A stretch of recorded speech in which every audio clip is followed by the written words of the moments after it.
Емоция Любето за пореден път вади голяма риба. Тюлен!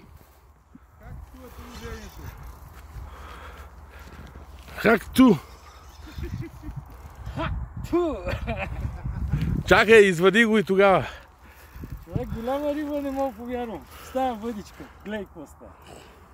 Реклама на Косадачо на микровъдиците. Това е сом. Сом. Сом. Сом в Дяково. Сом в Дяково. Той държи дъното. То верно, че аз само сомове снимам напоследък. Това ако е костура 3 кила. Аре, почти си го изкарал, поне да го видим. О, човек! Какво е това? Това е Неси. Сом, бе. Как сом, бе, човек? Уоу! Сом! Пак сом! Пак сом!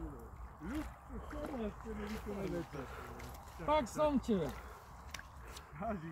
Но той е голям колко предишния.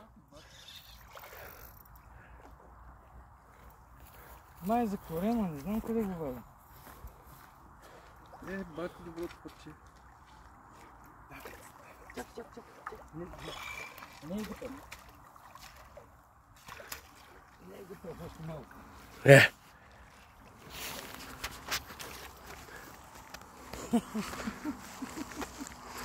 Ти мятай.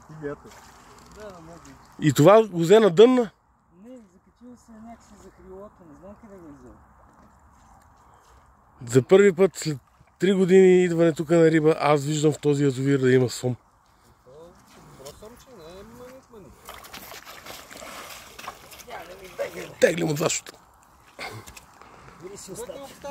Нема да се отваря. Не виждам куката къде.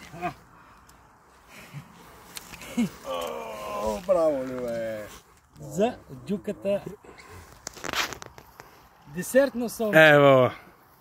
Ето я, тук съм я фанал на годе.